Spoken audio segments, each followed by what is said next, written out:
vamos a desarrollar un proceso de discipulado, si vamos a tomar de algún lado, una de las razones por las cuales se debe rechazar, así como viene, sin la adecuación pertinente, es que traen un currículum oculto. ¿Qué es el currículum oculto?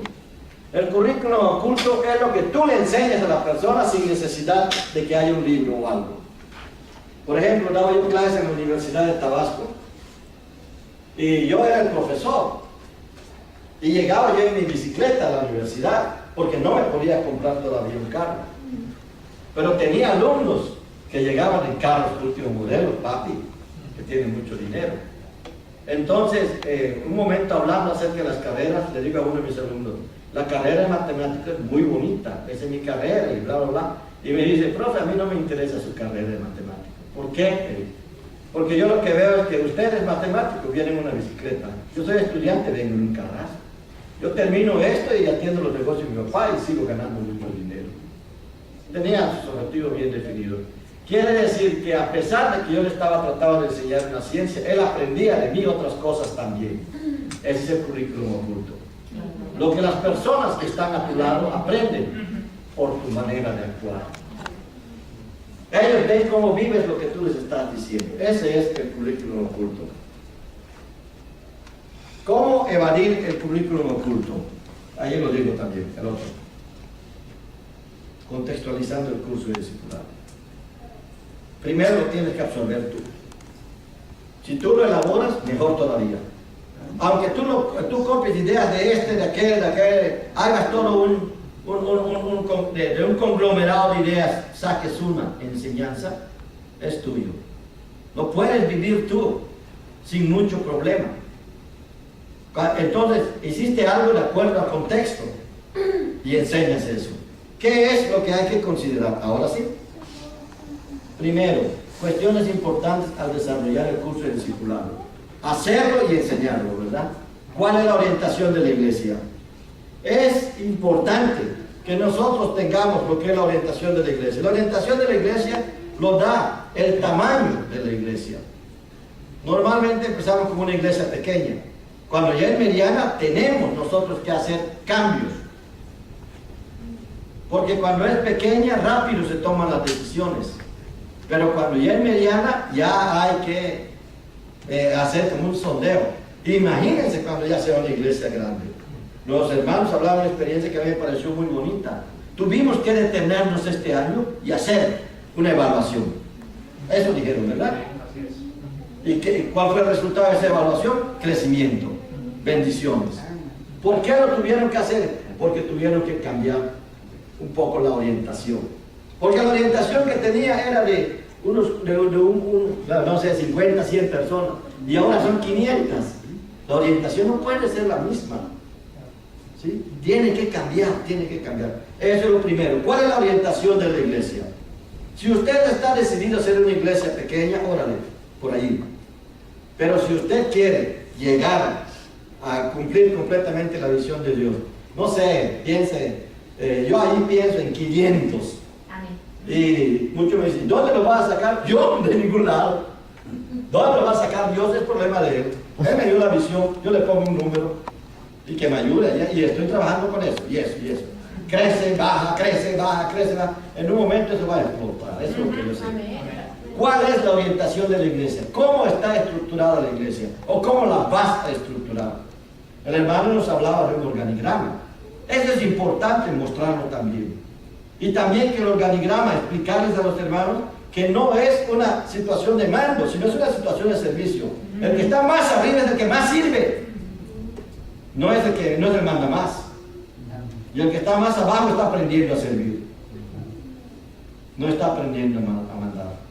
A mí me dijeron cuando trabajé en el mundo de los negocios, que quieres aprender a mandar, aprende primero a obedecer. Y me gustó. Sí, me gustó, de verdad. Entonces, ¿cómo estructuras tu iglesia? Estructúrala desde el punto de vista de la obediencia. Cuesta. A nosotros nos han ido muchos por eso. No importa, seguimos en eso. Y seguimos. ¿Quién determina la dirección a seguir? Allí es donde hay un problema para mucha gente. ¿Quién determina la dirección? Casi siempre dicen, no, yo soy el que da más diezmos. Yo soy el que trabaja más aquí en la iglesia. Y yo mando. Esta es mi iglesia. Un momentito, Señor. Es la iglesia del Señor Jesucristo, no es tuya. Y cuando yo lo digo para identificar que somos de otro estado, ¿verdad? Pero cuando estás dentro de la iglesia, tú no puedes decir, esta es mi iglesia. Esta es la iglesia del Señor Jesucristo. Tienes que respetar eso. Entonces, ¿quién determina la dirección a seguir? Dice Jesucristo. Pero si él le dio la visión. ¿A quién le dio la visión? Cuando yo veía la historia de Moisés, me encanta estudiarla mucho. Me encanta estudiarla mucho y la uso bastante. ¿Quién determinaba la dirección a seguir? Era Moisés. Naturalmente Moisés acudía a Dios todo el tiempo. Acudía a Dios todo el tiempo. Entonces, ¿qué aprendo yo de eso?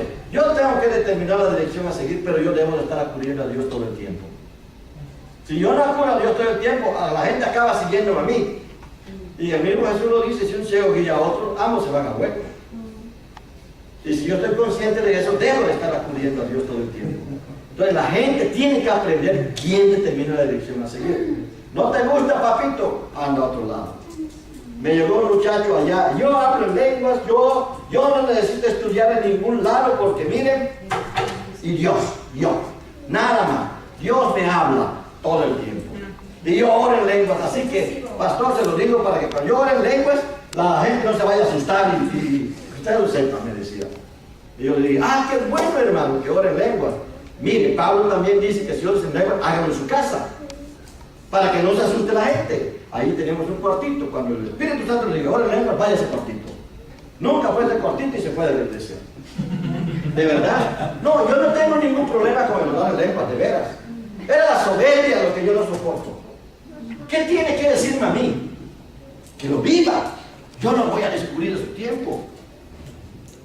Cuando alguien me viene a advertir acerca de las cosas que pueden suceder en la iglesia que yo estoy pastoreando, en ese sentido, no, yo los paro de boca.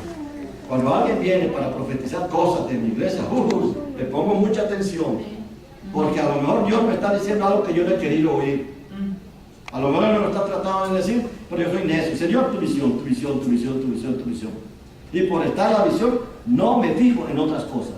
Entonces Dios me envía un profeta y me dice, detente un tirito, haz una evaluación.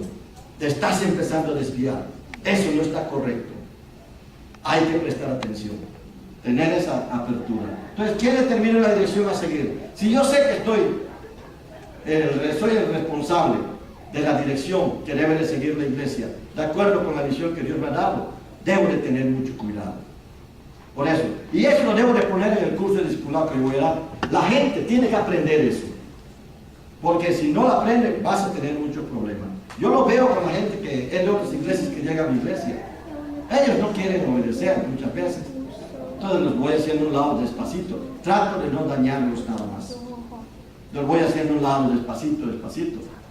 Que no quieren obedecer por algunas situaciones de moralidad que ellos viven mal. Entonces también, además de que se les dice, hasta lloran cuando se les dice. Ahí está mi esposa que ha tenido que aconsejar a varias mujeres en ese sentido. Lloran y dicen que van a cambiar y no cambian. Pero quieren hacer allá algo. Se les da la oportunidad de hacer algo, pero si en el proceso no cambian ese estado, también se les va haciendo un lado. Y en el primer momento también se les da la oportunidad de que no tengamos oportunidad, lo decimos. Entonces, debe de determinarse eso. ¿Cuál es el papel del pastor? Debe de enseñarse eso también. Debe de enseñarse en un curso de discipulado. El otro. ¿Cómo se toman las decisiones? Que la gente no piense que puede llegar y decir lo que se tiene que hacer. El otro. ¿Cuál es el papel del personal de apoyo? Una vez que la gente en la iglesia también sepa cuáles son las responsabilidades de las personas, del staff, de los que están junto al pastor. Otro. ¿Cómo se realizan los cambios? También eso debe estar en un curso de discipulado. Otro. ¿Cómo crece la iglesia? También eso debe de estar en un curso de discipulado. Otro. ¿Qué obstáculos impiden el crecimiento de la iglesia? Ahí se tocan tanto los obstáculos personales como los obstáculos sociales. ¿Sí? Otro. ¿Cuáles son nuestras estrategias para crecer? Es importante que la gente sepa eso. En un curso de discipulado debe de estar todo eso. debe estar todo eso. Ahora, es difícil porque la gente cuando empieza a ver todo eso, miren, muchos dicen para el pastor enseñar que él es el líder y que todo, le es muy difícil. Y yo digo, cuidado y caes en la trampa de Satanás, que por no tener a otro que lo enseñe por ti en la iglesia, tú lo dejes de enseñar. Yo no tengo a otro que le enseñe a los miembros, sobre todo a los nuevos de mi iglesia, cuál es mi papel como pastor. Y que Dios a mí me dio la visión y que estoy trabajando conforme a esta visión. Entonces lo tengo que decir yo. Hubo un miembro que en una ocasión me dijo, pastor, ¿sabe qué? No hable del diezmo, porque lo oye la gente y se va. Y yo le dije, ay, mi querido, no voy a decir porque voy a termina género. Es que el diezmo es un tema bíblico. Y todo lo que sea tema bíblico yo lo voy a predicar, te guste o no te guste.